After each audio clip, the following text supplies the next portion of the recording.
Hey friends! Welcome to the Drug Prevention Power Hour, where we empower leaders in youth drug prevention. After creating a student-led movement hosting epic drug-free events across the nation, your host, Jake White, dedicated himself to making the prevention field more fun, impactful, and relevant for today's youth. So if you're in education, counseling, public health, prevention, or just a caring adult looking for strategies to protect your kids, we hope you subscribe and learn from every show. Coming to you from Jake White and his team at Vive 18, enjoy this episode of the Drug Prevention Power Hour. Welcome back to another episode of the Drug Prevention Power Hour. And today we've actually got a repeat guest. Dr. Aaron Weiner was on episode 6. And if you have not seen that episode, I would highly recommend go back, listen to that. And I called it the genius episode on the adolescent brain. Because Dr. Aaron, it was like, for me, I felt like I was talking to a genius. Normal day for you, right? Like you study this, you're in and out. Every single day. So super fascinating. I'm excited to do this again, but I'm going to read a little bit about you and then we'll kick off the conversation for today. All right. So Dr. Aaron Weiner is a board-certified psychologist and addiction specialist. He speaks nationally on the topics of addiction, behavioral health, and the impact of drug policy on public health. He is a past president of the Society of Addiction Psychology, and his opinions and quotes have been featured in numerous outlets, including Newsweek, USA Today, the Chicago Tribune, The Guardian, Psychology Today, and the New York Times. He currently serves as the policy advisor on addiction for the American Psychological Association and is a member of the Science Advisory Board for the Foundation of Drug Policy Solutions. So, yeah, Dr. Aaron, glad to have you back, man. This is great. Always a pleasure. Always a pleasure, Jake. Well, hey, I'm going to give kind of a teaser to our audience if they want to go back and listen to episode 6, just a quick cliff notes on what we talked about. And then I'm going to let this conversation guide itself and we can chat about what's been going on in 2024. And when this episode goes live, it could be late 2024 or even early 2025. So right. Just kind of recapping what we talked about. We talked about how to connect with people and what was happening during COVID and what that led to as far as the mental health crisis in our country. And then where does addiction play into that picture? We really dove into as well this theme of how, temporary shortcuts and escapes, how that affects a student's brain and the using of a drug, how it could impact that, but also how does developing resilience impact the human brain and develop these skills for youth to use for the rest of their life. And yeah, once again, for me, it was just such a great episode that I jumped on the chance to have a recap with you today, but gotta catch us up, man. What's been happening with you this last year? What have you been up to and what things have you been seeing? Yeah, well, so I was so honored to be on one of the first episodes of the podcast and to dive into more of the psychology behind it, because ultimately, when you ask, what am I up to, and how does that fit with our last podcast? I'm a practicing psychologist, so I'm always doing that work, which is all, in my opinion, about helping people understand themselves.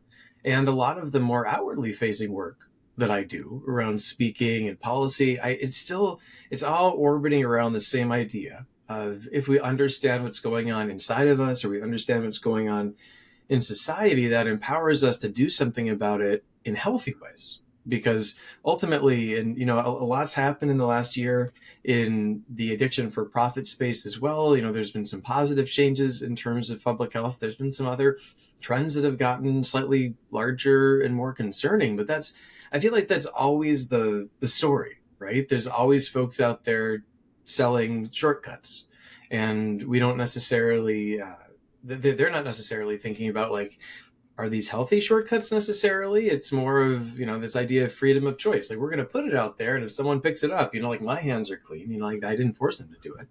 But that's what where the education comes in. And the work that you're so passionate about and the work that I'm so passionate about is young people being able to understand, like, hey, like, what are the real risks of of this behavior or of these substances, and is that an influence I want in my life? So I've just been banging that drum for the last year and trying to do a bit of good in the world, you know? Yeah. And following you, you're the one that kind of taught me that phrase, addiction for profit. And for people who aren't familiar with what that means, can you explain that to us? Absolutely. Well, so there are certain substances, but then also behaviors, like say gambling, where there's this dopamine circuit that gets activated, where you get rewarded immediately for doing something, even if ultimately it's detrimental to you in the long run. And it creates this sense of euphoria in the short term. It can create this sense of escape, but it really ends up locking you in. And most of these products and substances, whether or not we're talking about, like Purdue Pharma and OxyContin, whether or not we're talking about big tobacco, about vaping, about the THC, cannabis, marijuana market, the gambling, and all the different uh, pairs of clothes, clothing. I'm losing my metaphors here, but the different shades that it takes, right? All the different Yeah. gambling, from loot boxes to cards to sports Mm. betting and all that. It's all based around this idea of, if we get people hooked on this, this is where the money comes from. If you look at studies of what percentage of alcohol is consumed by the top tier amount of drinkers, right? Like the top 20% of drinkers, who average, by the way, like the top 20% of drinkers average around, I believe it's 6 to 10 drinks a day. They consume about 85% of all the alcohol in the country. So like you wouldn't have, for example, Anheuser-Busch, Coors, all of these large companies without alcoholism and without alcohol use disorders. They would not exist. And we see the same thing in gambling. We see the same thing in THC. We see the same thing in smoking. And that's where that idea of addiction for profit comes in, where that's really where the money is. The money is in the problematic use patterns. And they don't say it, right? But if everyone drank responsibly, there would be no Coors and Anheuser-Busch. So that's what that landscape Yeah. is all about. Okay. That's that's so interesting because right now I'm going through this show and it's like brands that built America, but it's focused on food and I think it's part of the History Channel and it's on one of the streaming platforms. But what was really interesting is these big food manufacturers that came out, things like, Kellogg's creating granola and making it into cereal that became a mass food market during the time when people were, they only ate local because that was available. And then the railroads came into existence and it made this countrywide commerce available. And advertising became really big then because you didn't have to choose what was right there. And what was really interesting is you can see all the way back then, they started experimenting with different additives, preservatives in their food, different things to make it taste different. And there was more competitors. And when I think about the landscape today, what you're talking about too is all these different companies competing for this space to sell this one product. And they've got to compete with each other. And the main way they do that is with their ingredients and with marketing. And what really struck me is that as you go through the storyline of different foods and as time goes on, you start seeing the science behind their product trying to make it more addictive. Whether it was, Coca-Cola actually having the drug in it, like the coca leaf in it, which was addictive. And then other things, just knowing how addictive sugar is. Like sugar, you can add that to food to make it more like dopamine to hit your brain. And now you enjoy that food over the other food. And what's really, really wild is as I watch the show, almost every product, maybe that's an exaggeration. There is a lot of products that started off that are called health products, like cereal that we eat in the morning. And today we don't really call healthy. It was invented as a health product inside this clinic for their patients to help them with their gut health. And so today we don't call that a healthy breakfast thing. It's cereal. Yeah. But same thing for soft drinks like Coke initially it was marketed as a health product. And the funny thing is there's nothing has changed. We're seeing these THC products and vaping products that began to be marketed as a health product. And then we're seeing what they actually do. And the kind of sad truth is that the marketing teams know exactly what's going on. Like they're not shy Yeah. about telling us that this is healthy when they know it's not. So we're fighting this uphill battle. But I just thought that was so interesting and how far back this strategy goes to sell us this health product that in fact is not great for our long-term health at all.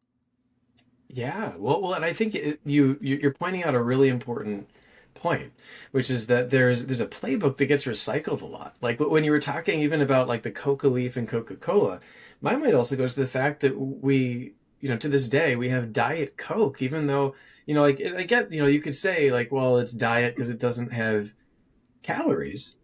But if you actually look at the research, I mean, let's not even talk about like any health implications around artificial sweeteners, but we actually have data that shows that diet beverages actually stimulate you to eat more, actually. And then you end up not losing weight because you're drinking diet sodas.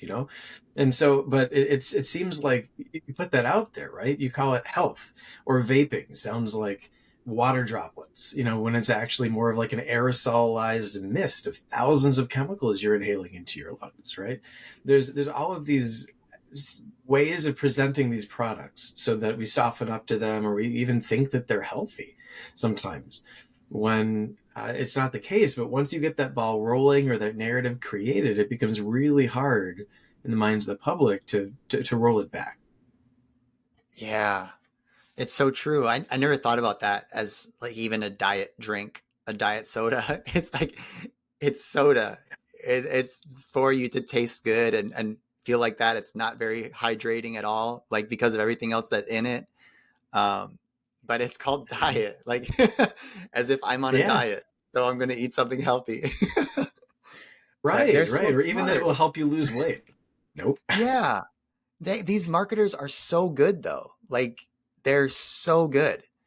Um, I want to ask you, what is, can we dive in? You mentioned some things that you think have maybe changed this year. And you listed off a couple, but Hmm. let's pick one. What have you seen this year that's maybe the needle has moved and either in a positive or negative direction? I mean, what's happened in 2024 as far as addiction and prevention? Yeah. Well, so there's a couple trends that I'd love to chat with you about. Just get your take on it too.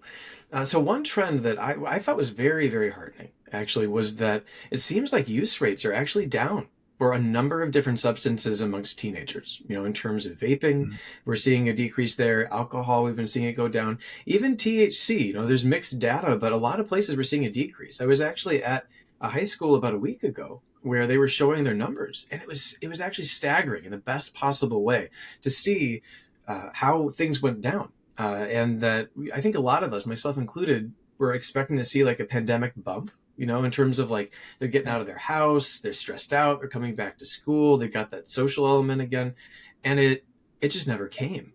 And I think a big part of that, honestly, like, and I don't want to take either a premature victory lap or give too much credit to one particular place, but I think folks working in prevention, like yourself and like all the coalitions around the country, have a lot to do with that. And just where kids are recognizing, like, hey, like this is actually profoundly like disturbing, in terms of like when they actually look at the health side of it, and when they think about like what is this potentially going to do to me. I think we're seeing a shift amongst young people. What though also, and then I'd love to get your thoughts on it too. That said, we're seeing the opposite with young adults. When you look at those rates from like the 18 to 25 crowd, we're seeing more vaping, we're seeing more THC use, we're seeing more hallucinogen use. Alcohol is still a little bit down, but we're seeing some increases there. So, I mean, I don't know if that mirrors, Jake, what you've seen when you're out, when you're talking with people, but does that vibe, like, are you seeing the same thing in your work? Yeah, what I am seeing is definitely that student perspective of they're wanting to make better choices. And I think there's a matchup of what what this generation looks for in the people and the movements that they follow. And there's a mismatch between these companies that are selling, destructive products. Is Yeah, if you think about how open the world is right now, they can go find out anything they want online. yeah, Is they really value authenticity and being who you are, not being fake, taking off the mask and whether no matter what you're into, that you're just open and honest about it. Yeah. And what I've seen to be very, very powerful when I'm at schools working with students is when we go over the inauthenticity of these companies who are selling things Mm. that are not investing into their long-term future or their health or their benefit, but just to the company's bottom line. They're like visually, we go through a lot in an hour, and that is like the quietest moment, the most introspective. Like you can see it on their faces, and you can see minds moved. And afterwards, you get students talking to you about it and asking, "How can I quit?" and stuff like that. Which that's the best thing. That's the encouraging thing. And students are trying to quit. Um, I don't know the exact statistic, but I think I read that there was close to it's like between 50 and 80% of young people who were vaping were trying to stop in the last year. And that was a very encouraging statistic to hear that, because it shows that there is this downward curve, that they're wanting to make better choices. Maybe they made a mistake and tried it. And of course, that addiction happens pretty quick with various products. But I am seeing that. I'm hearing more about it. They're coming up after to talk more about it. And with the student clubs that we help launch, we're getting more numbers because they are sick of it. They want to get their school bathrooms back. They don't want to be locked out because of vaping and drug Yeah. use. They want to create better mental health for their friends because they're tired of seeing their friends die from suicide ideation and everything. Um, Yeah. so as they're getting more educated, I just want to echo what you said. I think it is a lot of the work that people are doing who are advocating for mental health and prevention is word is getting out there. We're equipping young people not only with the education, but with the skills to share it with their friends. And I think that's paying off because their voices are heard now. I haven't done much in the young adult space recently, though. So I do feel a little bit out of touch where I couldn't say necessarily um, I would have any stories or data to kind of Yeah. see the rise of it. But I just have read certain things that Yeah. have said that as well. Yeah. Well, and it's certainly, I mean, it's definitely a different animal when you start getting to, you know, kids who are making that transition to being adults and living outside of the house, and, you know, whether or not it's at college or working on their own, and, you know, living on their own and figuring out where their values lie. But I agree with what you're saying though about that mismatch. You know, like something that always really, I I don't know. For the young adults if it hit quite as hard, but I know for youth, you know, they care a lot about the environment and the idea that you're throwing out these lithium ion batteries all the time with disposable vapes, like generally into the landfill. I think that there's just moments like that, I think, where it doesn't connect, or when you're talking about like this pushback against, you know, like really sort of uh, predatory corporate, cynical corporate America. Like there's a new vape device that I saw recently. I posted about this on LinkedIn recently, actually, about where they literally put a virtual pet into a vape, where in order to get food for your pet to live, you have to hit the vape, you know? And so, and like, to me, that's like some of the, like the darkest, like, it's like, that's just so awful when you really think about it. It's like you literally have to like hurt yourself to keep your little animal alive.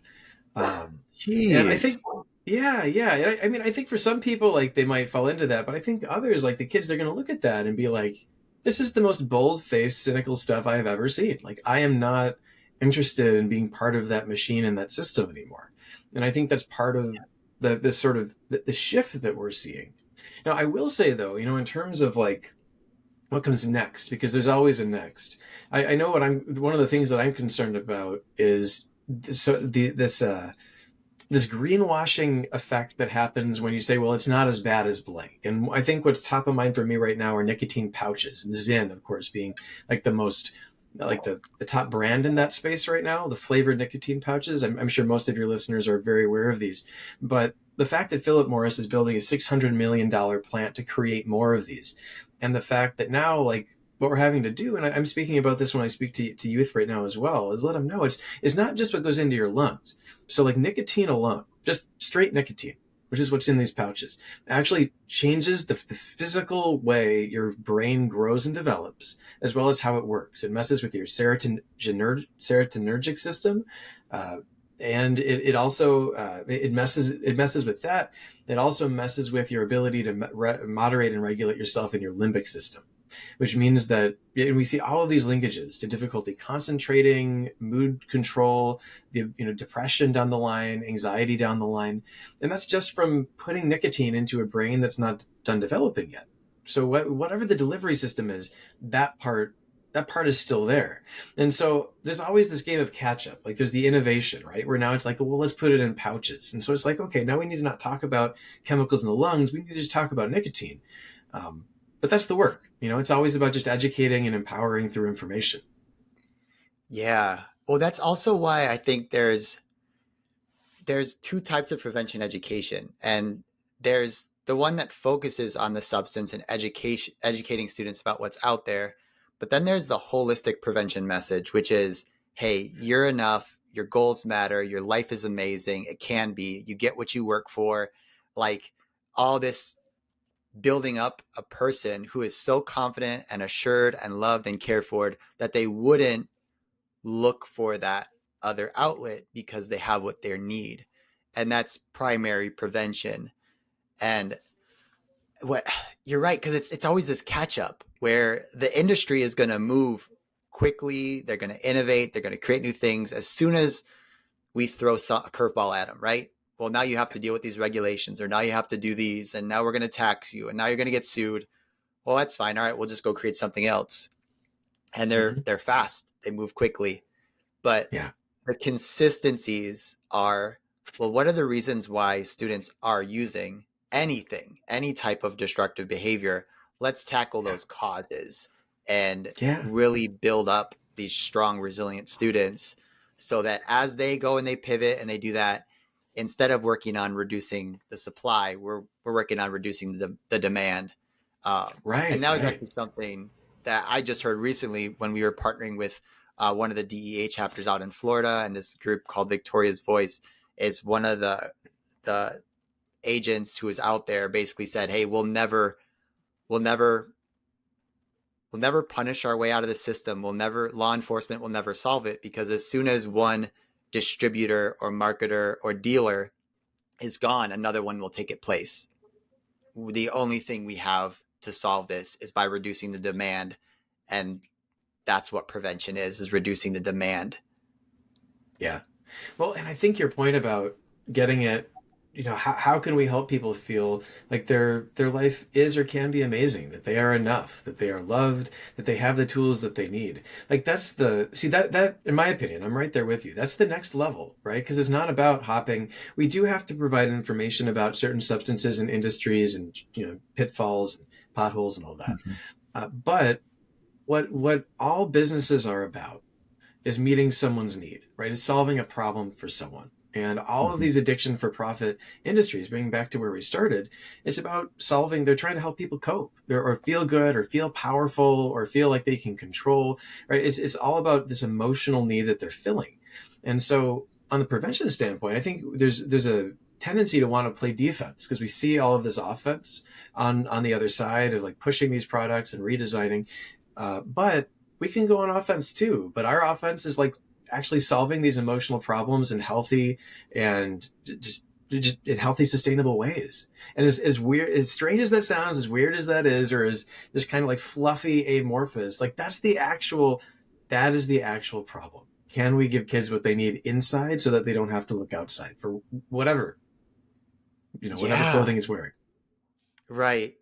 And so I had this thought as I was reading and journaling the other day, is that if a student has confidence, coping skills, and community, like they would be resilient to peer pressure. And what I was thinking Yeah. was that if, pressure often seems external, but a lot of it's internal. We think other people are doing these things. We want to please everyone else. We think that there's an outside solution to our problems, a shortcut. But in reality, a lot of times it is in within us, and we're searching, right? We're searching to solve that problem that we have, whether it's pain, whether it's coping with something, whether it's a distraction, or um, something that's easier than what we currently have. And if you do have a positive community around you to showcase those healthy things, healthy ways to cope, healthy ways to think, you have coping skills that you're practicing that you can go to when you do have that moment, or those pain, or those trauma in your life, that you have those positive experiences to lean on to as well.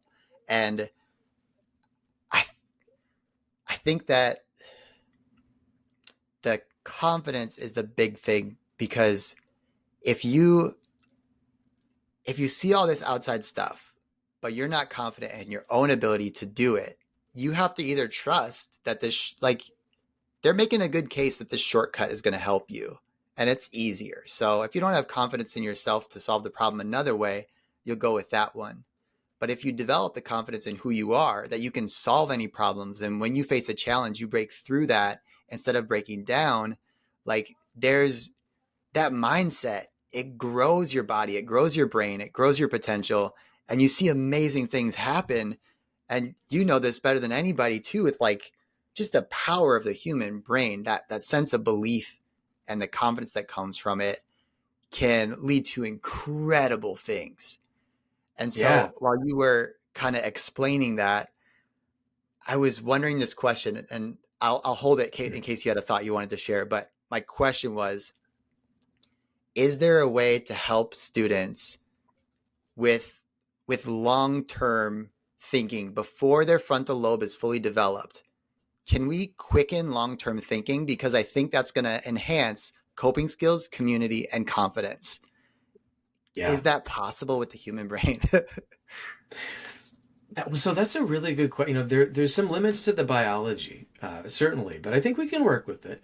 I love that model though. Confidence, coping skills, and community. I'm gonna have to. I don't know if you can send me where that came from originally, but I really appreciate it when folks have frames where you can distill complex ideas, because we can get so caught up in details, into something that just resonates and feels like it's got that like truthy vibe to it, where you're like, yeah, no, that actually makes a lot of sense. That Because then you've got a kid who runs into a situation where you've got this substance around, and there's why would they do that, right? Like, that doesn't fit with their identity. They care about their bodies. They don't need to use it to solve a problem, maybe not socially, not emotionally, right? So there's always going to be some percentage who make that choice or who fall into a use disorder, but you can get that percentage very, very low, a heck of a lot lower than it is right now, that's for sure. I know and I will come. I don't want to dodge your question about long-term thinking, but I wanted to actually, if you don't mind, I want to throw something back your way Yeah. about confidence, because while you were talking, in my mind, I was thinking about where. So how do we create systems for kids to gain in confidence? Like, that's where my mind. So my theory on confidence, the way that I think about confidence, is that confidence, self-efficacy, like however you want to, whatever word we want to use, it comes from experiences. You find that, like, you either put your mind towards a problem, or you're thinking about something, you apply yourself, and you see that your expectations equal outcome, or success. Like, when I work for something, I can get it done, or I have a belief about something, and then I check it with reality, and it's right. Or I don't have to be right about everything, but I start to trust my gut. And I think where we run into trouble is that sometimes the world just isn't operating that way. Like, people might be in a situation where they don't have a lot of parental support. They're living in a rough neighborhood where they're walking home and they see really violent, disturbing things, or there's kids, or sometimes it's just as mundane as, like, you've got a kid who wants to feel really good about themselves, but they come home at the end of the day, and their parents are still totally occupied with work. They're not there. They're in their phones. No one's really celebrating them or paying attention to them. And so you've got this unmet emotional need. Even the parents might think they're doing a perfect job, and it's not to say that they're not doing a lot of things right. There's that emotional need that goes unmet. I think that scenario happens a lot in, we'll call it, Yep. like, middle class suburban life. Yeah. So how do we foster that confidence? I mean, I'd love to get your take on it, because I know you're working with kids and doing this a lot. Like, how do we create systems for confidence building when there's Yeah. so much that might be out of our individual control.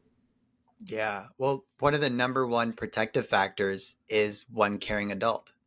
And I don't want to minimize the extra things that go on in someone's life. Like if you're from a circumstances where you have a lot of maybe negative circumstances and things that Yeah. you're trying to overcome, is we need to stack those positives too. Cause like you said is, hey, Yeah. you know what? I want to be confident. So I'm a student in school. I'm involved in music. I'm in sports. Great. Those are like positive childhood experiences. I'm building confidence in doing that. I have friends that think that I'm fun or funny and smart, and um, maybe my parents do. Like those are all great things. So we can stack those up, and those are going to build confidence. And at the same time, those ACEs or adverse childhood experiences are going to diminish that number. And I like to view it as there's like a ladder. We're balancing our student on a ladder and it's going up, and there's a door in the middle that's like we want them to go through this door because when they open it, there's opportunity, there's success, there's brilliance, there's purpose, there's value that they're going to create throughout the world. But on one side, there's all those ACEs and those negative experiences that are trying to pull them to the other door that leads to addiction and consumerism and, escapism and all these things. And on the other side, we've got a team of people that are doing the positive, childhood experiences, and they're pulling Yeah. to build confidence and getting them involved in after school programs. They're telling them, hey, you're amazing. You can overcome these things. For every negative thought that enters their mind, they're pushing in 5 positives, and they're Yeah. pulling that ladder, back towards that good one that we want them in. But Yeah. Yeah. in some circumstances, we have more people on that negative side, and we really have Mm-hmm. to work hard. And I wish there was like this easy answer, but if I think of the most powerful one that Yeah. I've seen, like life transformation, it is number one, having that caring adult in your life, that supportive friend group. And then, I mean, it's going to sound cliche because like I'm a Christian, but I have not seen transformation like I've seen when someone discovers their purpose and identity in Jesus Christ. It is like miracles happen, whether you are in addiction or not. It's like unmistakably present. It's there. Yeah. And so when I think about all those things, a lot of ways that you get those things is by the guidance from someone you care about who's a little more seasoned than you and who's really investing in you. So I think families is a big one. Yeah. Well, and I love, so one thing that really stuck out to me about your response there, and this actually brings us back to this question about how do you work towards longer term thinking even at a younger age, is that you can stack positives. Even if you're in a situation where you have negatives and there's certain parts about your life that you can't control, there often are strengths and resources and options. Particularly, if probably the folks listening to this might be wondering, like, how do I positively influence the life of the kids that I'm around, in whatever context? There probably is a way, and if that's your mindset, you can be one of those positive adults, or you can create that experience. And getting back to then this idea of how do we build long-term thinking, so I don't know if there's, again, like a workaround not having a fully developed prefrontal cortex where that long-term thinking happens, but I think that we can still play the hand that we're dealt. And this idea of stacking positives, our limbic system, and I talk a lot when I present, I like to use this little picture of a dog driving a car to like represent the human brain. It's like a dog driving a Tesla, where you've got this super advanced high-tech car that for me represents the prefrontal cortex, the really high tech. Like most animals don't have this up here that lets us do all that advanced, like long-term planning. But when we're stressed out, when we're uncomfortable, you see the activity in that prefrontal cortex decline, and what takes over is our limbic system, the part of the brain with emotions and urges and impulses.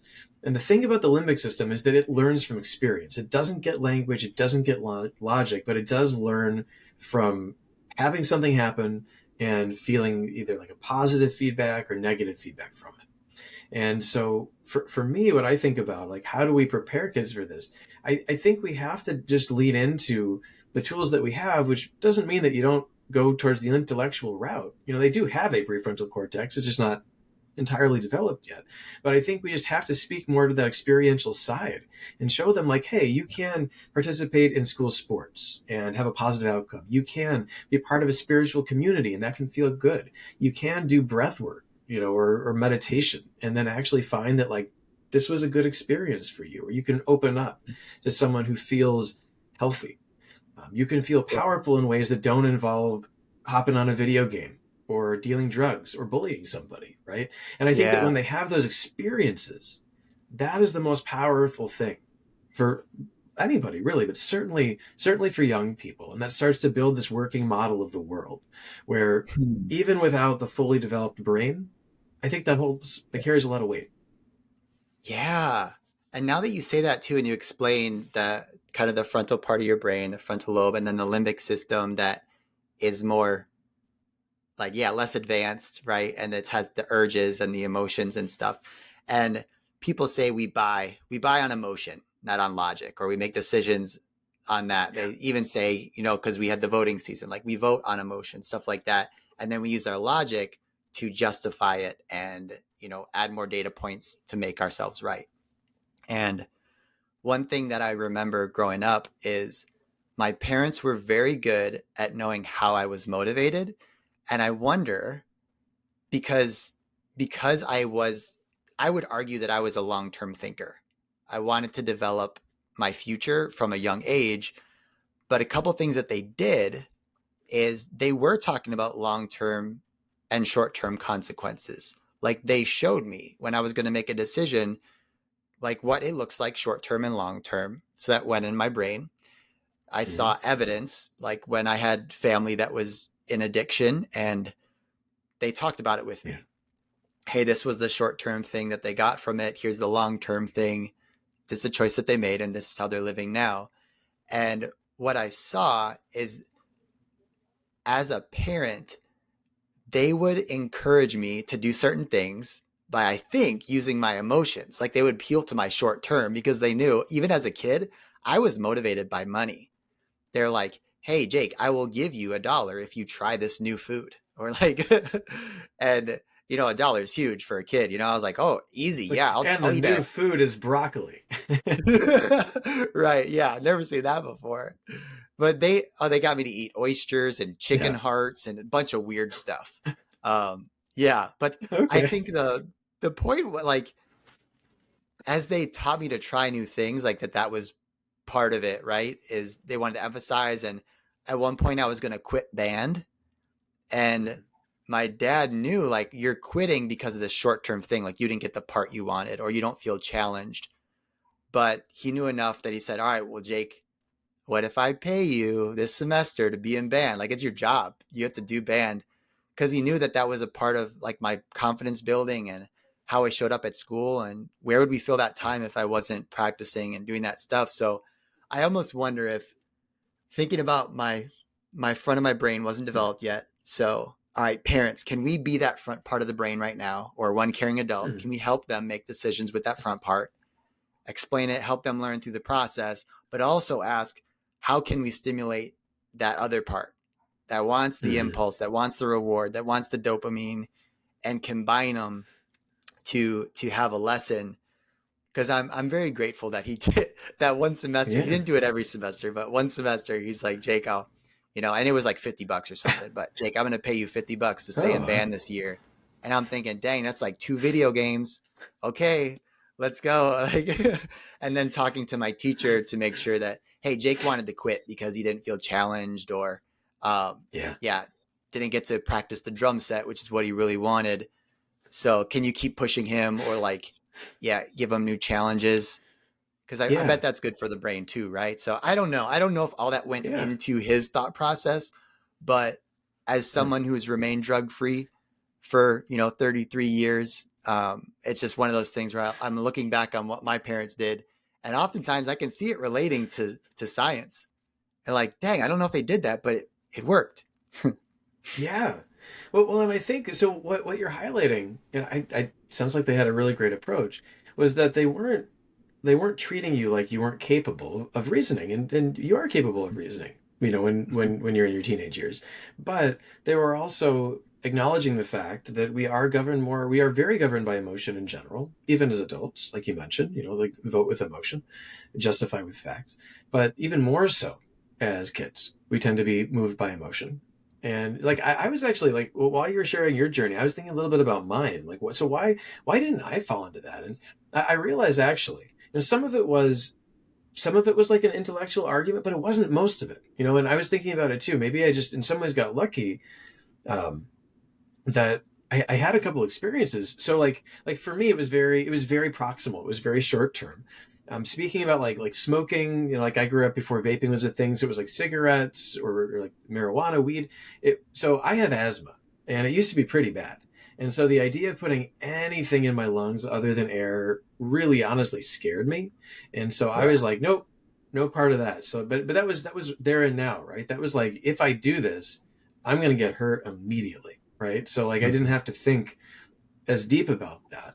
And to be honest with you, on the alcohol front, I had a really unpleasant experience emotionally because there was this kid I grew up down the block from, who I really looked up to when I was growing. He was maybe like 4 years older than me or something.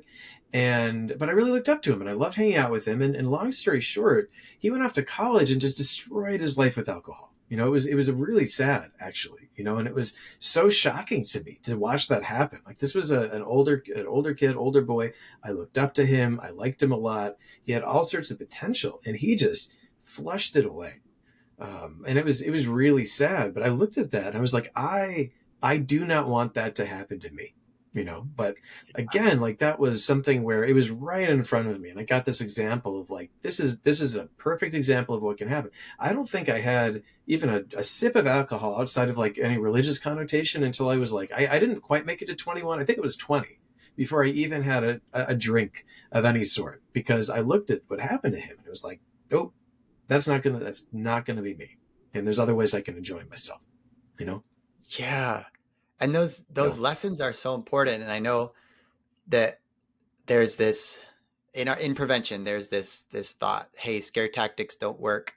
And mhm. I subscribe to that. But I also Yeah. know that a scary scenario does work if you have a lot of other positive influences in your life. Like you take a Yeah. student who's struggling with everything and then try to scare them into making a good decision. You're not actually helping them. But Yeah. for like somebody who grew up as privileged as I did, who had all these resources and help, and lived a very cushy Wisconsin life, um, Mhm. and then add a little bit of scary stuff. It was actually pretty helpful, um, to stay away from that stuff. Well, I Um, also think just to hop in really quick, it's not so much for me, and I agree with you completely. It's not about scare tactics, but I think reality matters, and sometimes reality is scary, and that's what when I talk about the kid I grew up with. That to me it was less about scariness, and it was just like, nope, I'm seeing this with my own eyes. This is what's going on. And I think, I just posted my most recent post on LinkedIn yesterday was I just came across some data about the fact that we are seeing these lowering rates of youth drug use, but we're not seeing a decrease in overdose rates. And actually the overdose rate for kids, it spiked and it stayed high. And that has to do with fentanyl contamination. And there's a lot of fentanyl going around. And when if we tell that to children, like if we tell that to teens, because the DEA chief just said 70% of the drug supply right now, best to her knowledge, is contaminated with fentanyl. That's just reality. Like that's not trying to scare anyone. That's just like you got to know. Like you got to know yeah, so that you can try to be safe about it. And I think there's a place for reality in prevention, even if it's scary. But I agree with you. It's not about just like trying to scare someone straight. It's just like know what's yeah, out there. yeah. Oh, exactly, exactly. Because hopefully the evidence is, hey, there's one path that goes this way, and it's against my goals and what I want for my future. And hopefully we're showing there's another path that's better. And if you don't use all these substances, here's the better way to cope, better way to make friends and feel good, have fun, and Yeah. get everything that you want out of life. And that's all part of this big picture that we call prevention, and why we need so many of us doing this work all over the country. So, Yeah. Dr. Aaron, I want to leave people. Number one, I would recommend, if anybody's listening to this, go on LinkedIn and find Aaron Weiner, PhD. Type that in, follow him, because I love seeing all the studies that you post. It's very fascinating. I learned a lot of the stuff that I learned coming from your feet, so it's super helpful. Yeah. Everyone should go on LinkedIn and follow you. The other thing, will you just kind of share what are some things that you're doing with coalitions with schools these days? So if people are like, hey, I want to work with you, what can they do with you this year, into 2025? Yeah. Well, so a lot of what I do is, I think a lot similar to you is with education. I do some work with kids. I'm actually going to a high school tomorrow morning, but for the most part, I do much more of my educational work with parents, actually, with parents and with adults, really just trying to give folks, empower them with the science behind this so that you can have a conversation about that if it's useful, but also in terms of from a parenting technique, because I think the family system is so impactful. Talking about like how do you approach these problems and concerns in ways that aren't overly confrontational? How do you be emotionally safe when you communicate with your son or daughter so that they feel like they can be open with you and not have that be like a punishment? And particularly about these challenging issues, and just trying to create to empower through information. I think if I had to, that should be like my new slogan, is like empower through information, because that's what I try to do. So I do webinars, I do in-person talks. I've done some institute days. If there's any listeners who are on the staff side and talking about what's going on right now with various substances. So yeah, if you're interested, drop me a line. weinerphd.com or Aaron at weinerphd.com is my email. I'm happy to talk with you. Okay, that's great. And thank you so much, man, for doing this other episode. We'll have to make sure maybe we have an annual date we do this, because I think it's been a couple years since episode 6. So just thank you again so much for your time, and I'll get to see you in a week over in Chicago area. So we'll get to hang out. Yeah, I'm looking forward to it. We were chatting before the episode. We'll actually get to like handshake, hug, or whatever. The first time meeting in person, so it'll be great. Absolutely. And hey, listen, for everyone listening, we cannot thank you enough for being in the prevention field. We are in this work with you. So if you need anything, please reach out and keep on the good fight. We'll see you next Monday for another episode. Thanks for listening to this episode of the Drug Prevention Power Hour podcast. If you love the show, make sure to leave a review and share what you've learned. And if you need help reducing substance use among youth by educating and engaging students in prevention, visit vive18.com for more information, tools, and resources.